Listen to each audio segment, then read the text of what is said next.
Good morning all friends. मेरे legal advice by Sheikh Javed Mohammad advocate channel पर आपका स्वागत है। आज का हमारा टाइटल है भारतीय उत्तराधिकार अधिनियम 1925 की धारा 89, अनिश्चितता के कारण वसीयत शून्य होगी। एक बहुत ही महत्वपूर्ण टाइटल है, एक बहुत ही महत्वपूर्ण सब्जेक्ट है। क्योंकि वसीयत की सर बात हो रही है तो इसके संबंध में मैं आपको दो शब्द कहना चाहूँगा। लिखा है जो कागज पर वो आखिरी फरमान है, इस वसीयत के शब्दों में जिंदगी का अरमान है। लिखा है जो कागज पर वो आखिरी फरमान है, इस वसीयत के शब्दों में जिंदगी का अरमान है। ये सर वसीयतकर्ता का आखिरी अरमान और आखिरी फरमान होता है। इसे अंतिम इच्छा पत्र भी कहते हैं। इसे भारतीय उत्तराधिकार अधिनियम 1925 की धारा 2H में परिभाषित किया गया है, जिसमें बताया गया है कि वसीयतकर्ता उसकी स्वस्थ और जीवित अवस्था में एक घोषणा करता है और उसके जरिए वो उसकी संपत्ति की व्यवस्था करता है कि उसके मरने के बाद उसके उत्तराधिकारियों में उसकी संपत्ति किस प्रकार से बांटी जाएगी। इसको अंतिम इच्छा पत्र कहते हैं। इसमें कुछ कानूनी प्रावधानों का भी किया जाना आवश्यक है, जैसे कि भारतीय उत्तराधिकार अधिनियम 1925 की धारा 59 और धारा 63, इनके बारे में मैं आपको वीडियो के आखिर में बताऊंगा। और बहुत ही सरल भाषा में मैंने आपके लिए कंप्यूटर स्क्रीन पर भी हमारे सब्जेक्ट को अपलोड करके रखा है, वो भी मैं आपको बताऊंगा। और भारत के सर्वोच्च न्यायालय के कुछ जजमेंट हैं, उनका भी हवाला मैं इसमें आपको दूंगा। अभी वर्तमान में सर ये जो हमारा टाइटल है एक बड़ा ही छोटा सा और काफ़ी अच्छा टाइटल है। उसके बारे में मैं आपको बुक में से वर्ड टू वर्ड भी पढ़कर बताऊंगा, ताकि आपको पता लग सके कि बुक में क्या लिखा हुआ है, और उसके बाद आसान शब्दों में मैं आपको सर समझाऊंगा भी। तो इसमें सर जो बताया गया है 89, अनिश्चितता के कारण विल या वसीयत का शून्य होना। कोई विल या वसीयत जिसमें कोई निश्चित आशय व्यक्त नहीं होता है, अनिश्चितता के कारण शून्य है। बड़े ही सरल शब्दों में सर बताया है, बिना एक्सप्लेन करे ही हर व्यक्ति समझ सकता है। एक बार और पढ़ देता हूं। कोई विल या वसीयत जिसमें कोई निश्चित आशय व्यक्त नहीं होता है, अनिश्चितता के कारण शून्य है। इसमें एक बेहतरीन उदाहरण भी इसमें दिया गया है। ये बुक का ही उदाहरण दे रहा हूँ सर, ये कोई तैयार किया हुआ उदाहरण नहीं है। ये 89 है, 89। इसमें सर ये बताया गया है कि यदि कोई वसीयत करता यह कहता है कि मैं माल को वसीयत करता हूं, या मैं का को वसीयत करता हूं, या मैं अनुसूची में वर्णित सभी माल का के लिए छोड़ता हूं, और कोई अनुसूची नहीं पाई जाती है, मतलब उसने लिख दिया वसीयत में कि अनुसूची में वर्णित माल का को देता हूं, लेकिन अनुसूची बनाई नहीं और ऐसी कोई अनुसूची का वजूद ही नहीं है, न पाई गई। या धन, गेहूं, तेल या किसी ऐसी चीज का के लिए वसीयत करता हूं जो उसकी मात्रा नहीं बताता, यह शून्य है। मतलब वसीयत करता ये कहता है वसीयत में कि अनुसूची में वर्णित संपत्ति में का को वसीयत में देता हूं, लेकिन अनुसूची उसके द्वारा बनाई ही नहीं गई, ये वसीयत अनिश्चितता के कारण शून्य है। इसी प्रकार से वो ये कहता है कि धन, गेहूं, तेल या ऐसी ही चीजें इसी से मिलती जुलती का के लिए वसीयत करता हूं, लेकिन उसकी मात्रा नहीं बताता, ये भी अनिश्चितता। मतलब गेहूं, तेल या कोई भी इससे रिलेटेड चीज वो वसीयत में करने का तो कहता है, लेकिन मात्रा नहीं बताता। उदाहरण के तौर पर यदि वो वसीयत में इनकी मात्रा स्पष्ट कर देता है तो वो एक निश्चित वसीयत हो जाएगी और मान्य होगी। हम इसको ऐसे भी समझते हैं कि 5 कुंटल गेहूं मैं वसीयत के जरिए देता हूं, मात्रा स्पष्ट हो गई सर, अनिश्चितता दूर हो गई। ये जो बुक में उदाहरण दिया है उसमें मात्रा नहीं बताई गई थी, वो अनिश्चितता के कारण शून्य मानी गई। तो इस प्रकार से जो वसीयत हैं उसमें अगर मात्रा भी स्पष्ट हो, और उसी प्रकार से यदि जो एक और मैंने अभी आपको पढ़कर बताया था अनुसूची के बारे में कि यदि वसीयत करता है ये कहता है कि अनुसूची में वर्णित संपत्ति का को मैं देता हूं, और वो अनुसूची भी उसके साथ लगाता है, तो ये वसीयत अनिश्चितता के कारण शून्य नहीं होगी। अब दूसरी सबसे महत्वपूर्ण बात यह है सर कि वसीयत अनिश्चितता के कारण शून्य तो नहीं हो रही है, लेकिन सबसे बड़ी बात यह है कि जब आप वसीयत करेंगे तो वसीयत को करने के लिए आपको वसीयत के नियमों का पूरा पूरा पालन करना होगा, जो कि भारतीय उत्तराधिकार अधिनियम 1925 की धारा 59 में और 63 में बताया गया है। ये महत्वपूर्ण धारा है सर इसकी।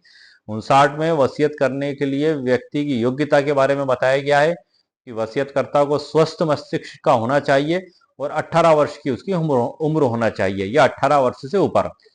स्वस्थ चित्त मस्तिष्क से आशय यह है कि वो वसीयत करने के पूरे परिणाम को भली भांति जानता और समझता हो, वसीयत में क्या लिखा गया हो उसको वो समझता हो, और उसके मरने के बाद उसकी संपत्ति किस प्रकार से वितरित की जाएगी उसके उत्तराधिकारियों में, ये भी बात वो पूरी तरीके से समझता हो।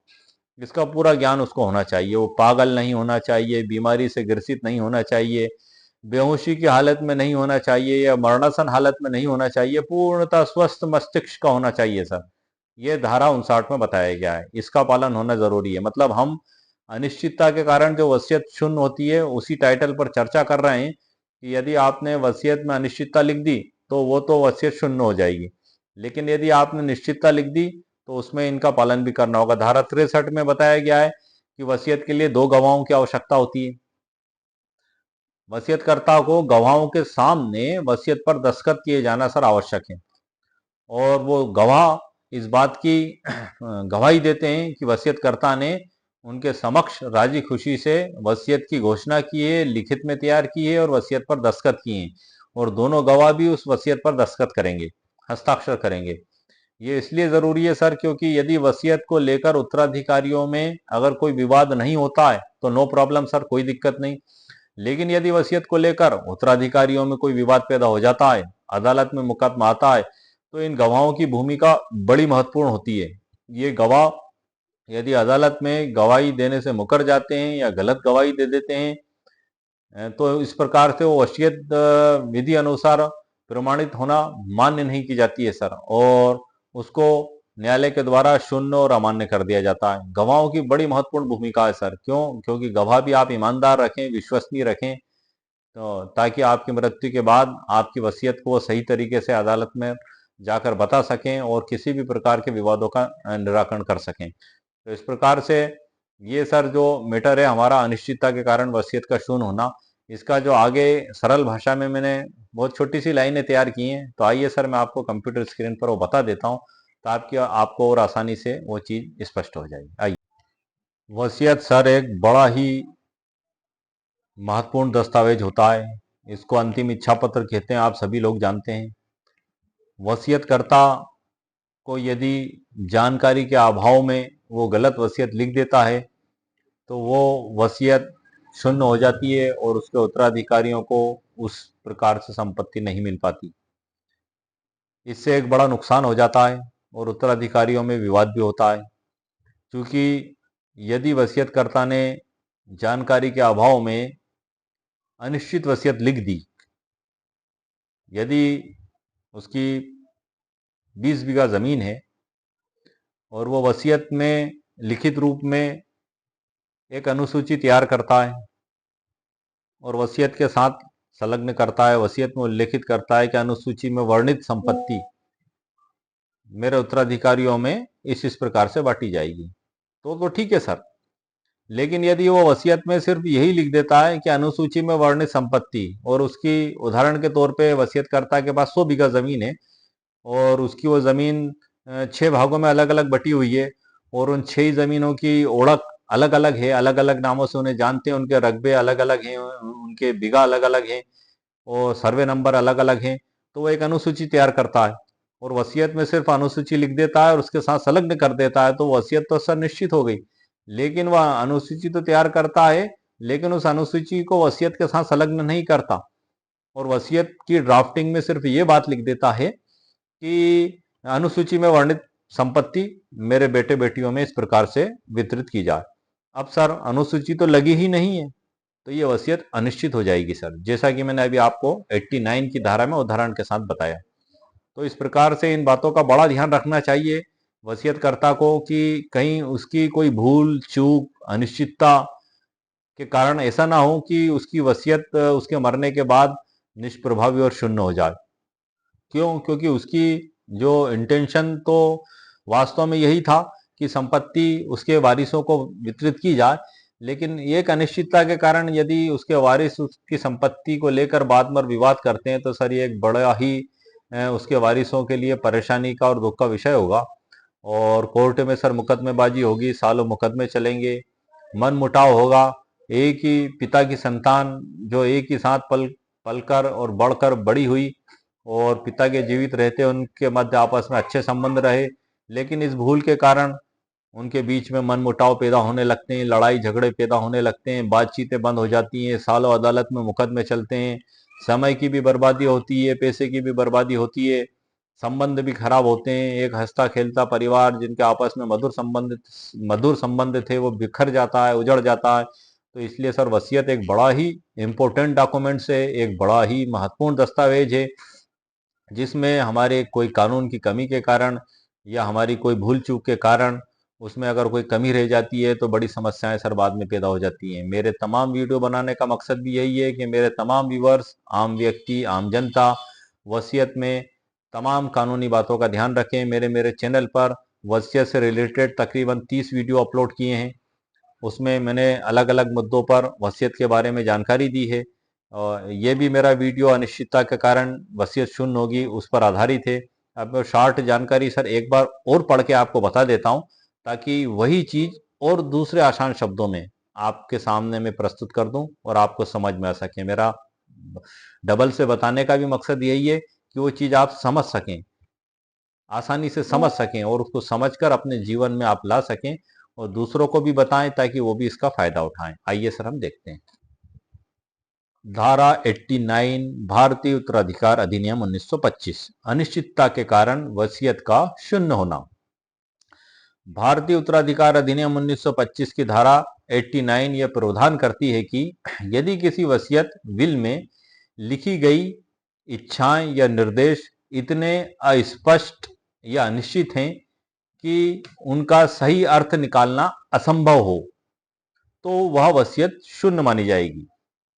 इसका उद्देश्य यह सुनिश्चित करता है कि संपत्ति के बंटवारे से संबंधित कोई भी निर्देश स्पष्ट और कानूनी रूप से समझने योग्य हो। यदि वसीयत अस्पष्ट रहती है तो संपत्ति कानून के सामान्य प्रावधानों के अनुसार बांटी जाएगी। मतलब यह माना जाएगा कि वसीयत तो शून्य हो गई, अब वो निर्वसती मरा, ये माना जाएगा सर अस्पष्ट वसीयत की दशा में। तो उसके हिंदू उत्तराधिकार अधिनियम 1956 के तहत उत्तराधिकारियों में संपत्ति वितरित की जाएगी, लेकिन उसकी अंतिम इच्छा तो अधूरी रह जाएगी। जो चाहता था कि मेरी संपत्ति किस प्रकार से मेरे बेटे बेटियों में वितरित हो, वो तो अधूरी रह जाएगी। तो इसलिए वसीयतकर्ता के लिए बिल्कुल आवश्यक है कि वो इन सभी कानूनी बातों का ध्यान रखे, छोटी छोटी बातों का ध्यान रखे। यदि वो समझ नहीं रखता है तो जो इस बात की जानकारी रखते हैं उन वकील साहब से मिलकर उनसे समझकर उस वसीयत को बनाए, ताकि उसके मरने के बाद उसकी अंतिम जो इच्छा है वो पूरी तो हो सके सर। क्यों? क्योंकि यदि उसकी वसीयत शून्य हो गई तो वो प्राप्त तो उत्तराधिकार के नियमों से हुई बच्चों को, लेकिन उसकी जो अंतिम इच्छा थी वो तो अधूरी रह गई। इसलिए वसीयतकर्ता के लिए बड़ा आवश्यक है कि वो बड़ी सावधानी के साथ वसीयत का निष्पादन कराए। अब 89 के प्रमुख बिंदु हैं सर इसमें जो मैं आपको बता रहा हूँ। अनिश्चित भाषा, वसीयत में प्रयुक्त भाषा अस्पष्ट हो और उसकी व्याख्या करना संभव ना हो। निर्देशों का विरोधाभास, यदि वसीयत में दिए गए निर्देश एक दूसरे से टकराते हों। वसीयत का उद्देश्य स्पष्ट नहीं होना, यदि वसीयत में यह स्पष्ट ना हो कि संपत्ति किसको दी जा रही है या कैसे विभाजित की जा रही है, यह भी स्पष्ट नहीं होना चाहिए सर। उदाहरण सर इसमें दो उदाहरण दिए गए जो मैं आपको बता रहा हूं। यदि किसी वसीयत में लिखा है कि मेरी संपत्ति मेरे किसी प्रियजन को मिलेगी, ये उससे हट के उदाहरण है सर, ये मेरे द्वारा ही तैयार किया गया आप लोगों को समझाने के लिए, तो वह अनिश्चित मानी जाएगी क्योंकि प्रियजन स्पष्ट रूप से निर्दिष्ट नहीं है। सिर्फ परिजन शब्द लिख लिया, आप कितने परिजन है, 100, 200, 500, 1000, 200, उनमें से किसको मिलेगी, अनिश्चित है, अस्पष्ट है। 89 के तहत अनिश्चित वसीयत शून्य होगी सर। दूसरा उदाहरण हम देख लेते हैं। विरोधाभासी निर्देश, यदि वसीयत में एक जगह लिखा हो कि संपत्ति पुत्र को मिलेगी लेकिन दूसरी जगह पुत्री का नाम हो तो ऐसी वसीयत शून्य मानी जाएगी। मतलब इसको हम ऐसे भी समझ सकते हैं उदाहरण के तौर पे कि यदि किसी व्यक्ति के पास 50 बीघा जमीन है, वो वसीयत में लिखता है कि मेरी 50 बीघा जमीन मेरे इस पुत्र को दे दी जाए। मतलब एक व्यक्ति के एक पुत्र और पुत्री हैं, ए और बी, और वो लिखता है कि मेरी ये संपत्ति 50 बीघा मेरे पुत्र ए को दे दी जाए, और उसी में ये लिख देता है कि ये 50 बीघा ये जमीन मेरी पुत्री को भी दे दी जा, तो 50 बीघा जमीन पुत्र को भी दे दी और पुत्री को भी दे दी। ये स्पष्ट नहीं किया कि किसको कितनी मिलेगी, अनिश्चितता हो गई। उसको देख के समझ में ही नहीं आ रहा है कि वसीयत किस प्रकार से किसको दी जाएगी, तो अनिश्चितता के कारण ये वसीयत शून्य होगी। तो इस प्रकार से सर मैंने वसीयत से संबंधित संपूर्ण कानूनी जानकारी कानूनी उदाहरणों के साथ, धाराओं के साथ आपको प्रदान कर दिए। वसीयत एक अंतिम इच्छा है, इसको आप महत्वपूर्ण समझें और जानें। यह आपका आखिरी पत्र है, आपका आखिरी फरमान है, आपका आखिरी अरमान है, जिसको मैंने वसीयत के वीडियो के प्रारंभ में ही पढ़कर भी बताया था। मैं आपको एक बार फिर उसके बारे में बता देता हूं सर। जो लिखा है कागज पर वह आखिरी फरमान है। इस वसीयत के शब्दों में जिंदगी का अरमान है। ये दोनों लाइनें वसीयत की जो मूल्यता को स्पष्ट करती हैं कि कितना महत्वपूर्ण दस्तावेज है सर। अंतिम इच्छा पत्र है, मतलब वसीयत के दस्तावेज के द्वारा वो उसके जिंदगी का आखिरी अरमान जाहिर करता, आखिरी इच्छा जाहिर करता है सर। तो इसलिए इसको बड़ी सावधानी से लिखा जाए। उम्मीद है सर आपको मेरा वीडियो पसंद आया होगा। मेरे वीडियो को आप लाइक भी करें, शेयर भी करें और सब्सक्राइब भी करें। ओके, शुक्रिया, थैंक यू सर।